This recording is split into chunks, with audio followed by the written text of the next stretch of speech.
Hello, everybody. It is I, Claude Bawles, and today's topic for the video is carbon dating. Now, the young Earth creationists like Kent Hovind and some of his followers, they are very desperate to show that the Earth is only about 6,000 years old, and they'll go to all lengths to discredit any science that shows it to be older. And one of that is, of course, is carbon dating. Now, the Potholer 54 channel is just absolutely brilliant at explaining carbon dating, explaining some of the shortfalls and problems, and occasionally there are some, and also showing how the young Earth creationists try and manipulate stories about it to make wildly exaggerations about the errors and things like that. So I find that this is a really good video to look at, and so I will leave that for you to look at and discuss in the chat. A wonderful work of Potholer 54 in exposing the creationists. My name's Kent Hovind. I was a high school science teacher for 15 years. Okay, you're right. I couldn't do any video about creationist bullshit without including scientist, Dr. Kent Hovind. Here's a clip I played in my introduction to the series. If you date a sample of known age, you know how old it is, like a tree ring. Carbon dating doesn't work. It's interesting that Hovind admits that dendrochronology, tree ring dating, works. Dendrochronologists have managed to date trees back 10,000 years using this method, which doesn't quite gel with Hovind's belief that the Earth is only 6,500 years old. Never mind, it's this claim I want to focus on. If you date a sample of known age, you know how old it is, like a tree ring. Carbon dating doesn't work. But of course it works. It's been done. It was done for the first time as far back as 1949. Samples of known age were carbon dated in blind tests, and the results confirmed the known age. If this didn't happen, then carbon dating would be useless, and it wouldn't be used. For an explanation of how carbon dating works, see my video The Age of Our World Made Easy on the Potholer 54 channel. Hovind won't put his money where his mouth is and send a sample of known age to a testing lab to prove that carbon dating doesn't work. Well, maybe he did, and he prefers to keep the result secret. Or maybe he knows it's already been done and prefers to spout yet another Hovind lie to the gullible masses. Hovind has learned that it's far easier to cloud the issue with nonsense like this. A living mollusk shell, carbon dated at 2,300 years old. Well, here we are 14 years later, carbon dating is still not working. Hovind doesn't mention the title of the paper he cites here. It's called Radiocarbon Dating, Fictitious Results with Mollusk Shells. As the title implies, what they were trying to show in their paper is that carbon dating doesn't work under certain circumstances. They state that right up front in the abstract.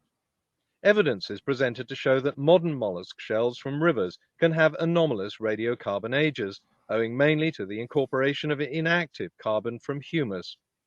This is now known as the reservoir effect, and it's well understood. Animals that feed on the bottom of rivers, lakes, and oceans aren't getting their carbon from the air, as most plants do. The carbon has been filtered down and sometimes even dissolved from carbon-based rocks. So the carbon-14 content is greatly reduced. Any sample taken for carbon dating will give a false reading. Back in 1963, Keith and Anderson were among the first to alert biologists to this problem. The whole purpose of their paper was to warn biologists that carbon dating doesn't work under certain circumstances. It was very easy then for Hovind to turn that prescient warning into this. And of course, gullible audiences believe it. Carbon dating indicated live snails had died 27,000 years before. And if it's not snails that make their way around the creationist urban myth factory, it's a 1,300-year-old seal. A freshly killed seal, carbon dated at 1,300 years old. Still not working, folks. It took a while to track this down because Hovind doesn't give us the title of the paper or the author. But the paper referred to seems to be this one, written by Wakefield Dort, then geology professor at the University of Kansas. And just like Keith and Anderson, Dort mentions the 1,300-year-old carbon dating result as a warning that carbon dates are inaccurate in marine organisms. And of course, we know why. Once again, this is the reservoir effect. Other limitations of carbon dating have also been found. A very obvious one is the water around Antarctica, which began its life thousands of years earlier in the North Atlantic and North Pacific. As it journeys south, a lot of the dissolved carbon-14 is depleted, so any carbon that ends up in the food chain around Antarctica will give animals that ingest it a greater apparent age. And guess who jumped on this as proof that carbon dating doesn't work? Living penguins date 8,000 years old. So carbon dating isn't a one-size-fits-all method of analysis. It works best on organisms like plants that draw their carbon directly from the atmosphere.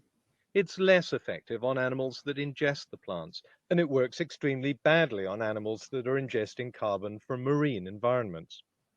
But Hovind's obsession with carbon dating is a bit bizarre, because carbon dating isn't very useful in dating fossils or the age of the Earth. As I explained in The Age of Our World Made Easy, carbon-14 has a half-life of around 5,000 years, so it's only used to date carbon-based material less than 60,000 years old. Hovind, who claims to be a scientist, gives us an inkling that he sort of understands this. This is a dinosaur bone, by the way. It's been replaced by minerals. Whoa, hold on before you get to the but. Did I just hear you say it's been replaced by minerals? So in fact, there's no carbon in it. And this would seem to be rather a crucial requirement if you want to perform carbon dating. Minor point, apparently. They start with the assumption that dinosaurs lived 70 million years ago. If I took this to a laboratory and said, would you please date this? They would say, oh, well, we'd have to use something other than carbon dating because this is too old for carbon dating. No, Kent, they wouldn't. They'd say, "Oi, Hovind, we can't carbon date this. There's no carbon in it." And didn't you say the same thing yourself just a minute ago? It's been replaced by minerals. Now, you would have thought that an absence of carbon would dissuade even the dumbest creationist from taking a completely mineralized fossil to be carbon dated in a laboratory. And you'd be wrong. Hugh Miller in Columbus, Ohio, had 4 dinosaur bone samples carbon dated. They told him they were 20,000 years old. He didn't tell them they were dinosaur bones. If he would have said, this is a dinosaur bone and I want you to carbon date it, they would have said, oh, we can't date that because it's too old. No, they would have said, "Oi, Miller, we can't carbon date that, you idiot.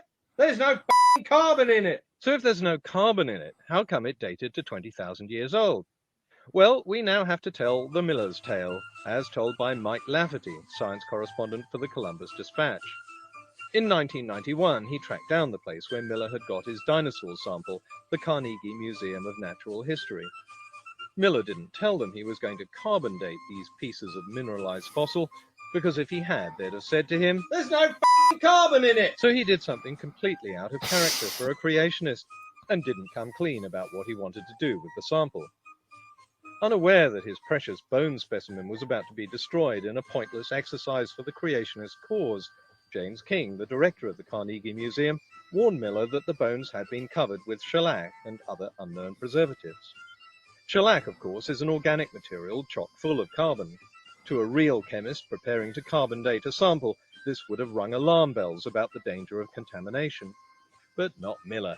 He sent his samples to the University of Arizona's Laboratory of Isotope Geochemistry for carbon dating. Then a second alarm bell was sounded. Austin Long, professor of geochemistry at the University of Arizona, told Miller that there was no collagen in the bones, and therefore no carbon. But, Long said, there is a lot of carbon in the shellac. Look, Miller, do you need this spelt out? If you carbon date this sample, you won't get a date for the fossil, because there's no carbon in it. You'll get a date for the preservative, and that's exactly what he got. Carbon dating also popped up in this video, which was nominated for a Golden Crocodile. Hello, YouTubers. Big Jerry here, ready for round 2 of answering an evolutionist and atheist questions. I have to be quite strict about the criteria and say it doesn't qualify. Big Jerry's video is a bit like a sitcom pilot for NBC, an answer guy who doesn't actually have any answers. So you may think I'm simply putting him in here for a bit of comic relief. But I'd say, yeah. Number 9. How do you explain carbon dating and radiometric dating showing the Earth not as 6,000 years old, but billions of years old? Now, this is another one of those I actually had to stop what I was doing and do some research on. A lot of it I already knew, but I just thought I'd read some of this stuff off for you because a lot of it's actually pretty interesting. And honestly, I don't trust radiometric and carbon dating at all. But bear with me here. Here's a little article from an article. Okay. When a date differs from that expected, researchers readily invent excuses for rejecting the result. The common application of such posterior reasoning shows that radiometric dating has serious problems. Now, I'm not doubting Big Jerry's abilities as the answer guy, but it seems that the extent of his research is simply to type in the words radiometric dating into christiananswers.net and then read whatever it says off the screen without necessarily understanding it. Am I right? 23 million years by the argon method. The authors decided that was too old, according to their beliefs about the place of the fossils in the evolutionary grand scheme of things. So they looked at some basalt further removed from the fossils and selected 17 of 26 samples to get an acceptable maximum age of 4.4 million years. And that's all the time I have for this edition of Answering an Evolutionist. Hope you all stick around with me for part 3. Be back soon.